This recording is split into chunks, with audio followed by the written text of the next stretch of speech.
All right, I got part 3 in my Amouroud series coming your way. Hey everyone, I'm Dave with Fragrance Bros, of course your best source for everything fragrance related. Today I have part 3 in my Amouroud series. Now, I have 2 videos up here if you want to go and watch those, and it's on 2 other collections in their series, but today we're going to be talking about their classic collection. So today I want to kind of walk you through the line, let you know my thoughts about them, and kind of just go over what the classic line offers. Now this is a sponsored video. Amouroud sent me some of these for review, and they're the sponsor of this video. I'll have a link down below to Amouroud where you can go and check them out, and I'll have a coupon down below as well. That'll save you a little cash if you want to buy anything from their website. And it covers anything on their website. So if you want to get a sample pack or just a full bottle, definitely use the coupon down below. Now I absolutely love this line, so I'm really excited to get to the classic collection and finish the kind of trilogy of reviews here. But before I start, I need you to subscribe. If you haven't subscribed yet, I would love you for it. And you know what? You really would love yourself for it. So that's a win-win. And with that out of the way, let's go ahead and get to my review of Amouroud Classic Collection.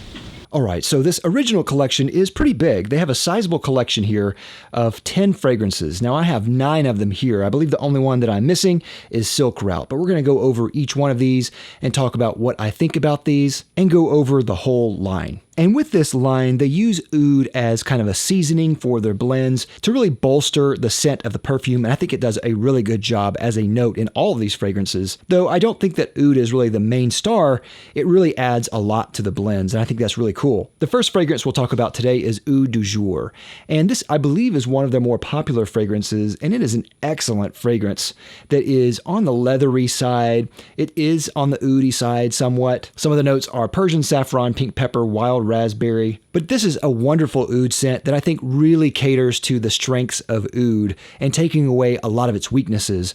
It has that kind of oud flavor. It has some leather. It adds this kind of airy quality in the mix. There's some woods in there, and there's a little bit of sweetness there from some raspberry. I can see why this is one of their more popular fragrances. I think this is an excellent everyday scent, but I also can see this as a statement piece as well. It's a really excellent, very versatile scent. Next, and one of my personal favorites, is Oud Tabac. Now this one is one that really blew me away. When I saw the notes, I thought this is surely going to be one that I will enjoy, and I was right. This is a very spicy fragrance that has oud in there. You can smell the oud. You can smell the tobacco. It has a pipe tobacco type of accord. It's very woody. It has ginger and coriander at the top, but really what I get is almost a cinnamon or even cassia type of accord there with everything mixed together.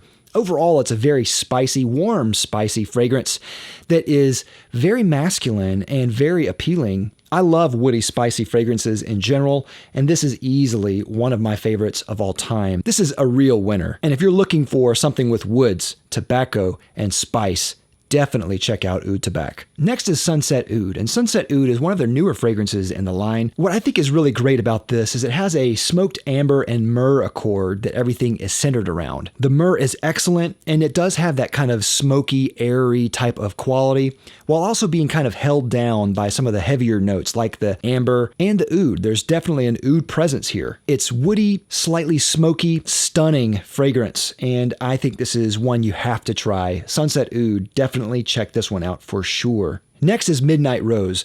Now the following fragrances I have in the collection are going to be from samples. I only have 3 bottles of the original collection, but I'll show you the samples when I have them. Midnight Rose is one of my favorite styles of rose fragrances, but when I do find a rose fragrance that I like, it's something like this. There's definitely rose in this, and it's straightforward rose, but there's a lot of sweetness in this, which I really like. There's also amber and oud in this, and you can definitely pick those up, especially in the base. But it's not a heavy fragrance. It's cut a lot by the citrus in this and the fruit. There's lychee and pomelo in this, and that really kind of cuts the heaviness and denseness of the fragrance, adding this kind of green, fruity airiness to the fragrance, while letting the fragrance kind of breathe and stay on pretty thick still. It's an interesting kind of dichotomy, being light but still staying strong. It's a really well done rose scent. If you like rose at all, check this one out because it is fantastic. Next is Oud After Dark, and this is another one of my favorites in the line. This is definitely leaning into that kind of nighttime wear type of scent, In a lot of ways, I kind of smell kind of a more boutique version of maybe Pure Malt by Thierry Mugler, and I really like that a lot. I think this is very, very rich and decadent. There's a lot of vanilla and tobacco in this. There's almost like a caramel type of accord in here. There's a lot going on. Leathery, sweet, vanilla, musky, woody, fruity. It's really good, and for as many type of accords there are in there, it almost sounds like it would be a mess, but they really balanced it really well, and it's exquisite. I really love Oud After Dark, so definitely check that one out. Next is Dark Orchid, and with a name like Dark Orchid, the first thing some people might associate with is maybe Black Orchid by Tom Ford. And I think you're probably not too far off here. I think this is a really excellent, stronger, darker version of maybe that type of scent. There's a lot of floral components in here, like gardenia and ylang ylang and jasmine, and they're on the syrupy sweet side and they're forefront in the mix. But then you get a lot of the other notes in there too that really kind of thicken the fragrance, like sandalwood and incense and vanilla and patchouli. They describe this fragrance as hypnotic and addictive, and I totally agree. There's something about this scent that is really alluring, hypnotic, sexy, especially on a woman, I think, and it is utterly fantastic. It is a very sensual type of fragrance.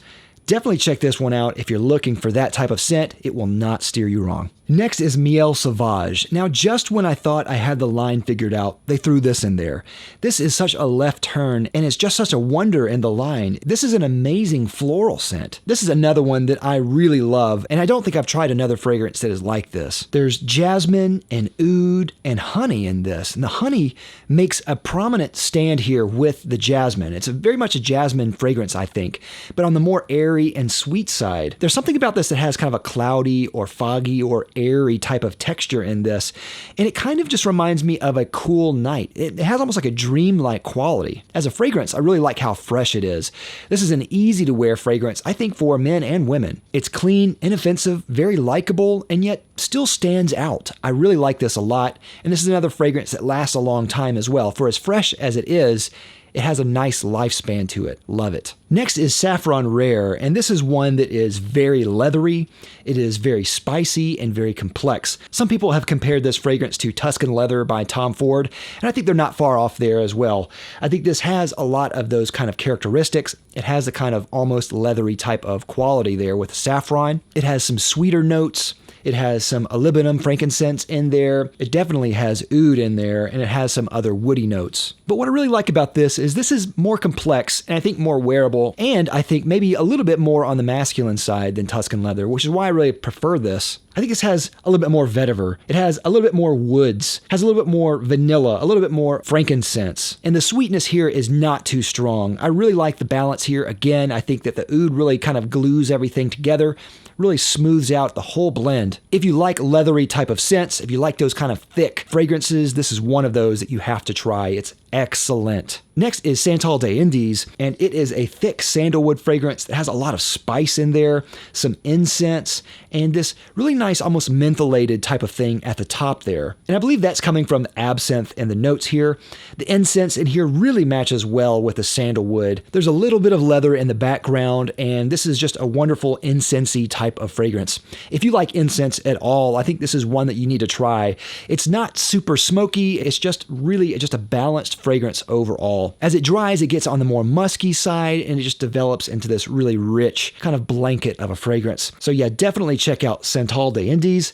Fantastic. And the last one in the line is Silk Route, and that's one I don't have a sample of, but it looks to be a really interesting fragrance. It is a floral and woody style fragrance, but I don't currently have that one here, so I can't really say much about it. Overall, I really love this line. It's a fantastic line. The whole range is phenomenal. From top to bottom, they have some real stunners in the line. There are no fragrances that are duds. They're all really well made, and I'm really impressed by everything that I've seen and smelled from them. If you're considering this fragrance line at all, definitely check out the link down below and the coupon Fragrance Bros 15 for 15% off your purchase on their website. That includes anything on the website. I love this line, and it's one that I really can recommend. So I really hope that you can try it out. All right, so that's all I have for this video. What do you think? I'd love to know your thoughts. Let me know down in the comments. Have you tried anything from Amouroud? I would love to hear your thoughts. Which one is your favorite? Let me know. And of course, as always, don't forget to like, comment, and subscribe. I'd love you for it. And click that little bell so you get a notification every time I make an upload. Thanks again for watching. I'm Dave with Fragrance Bros. Bye.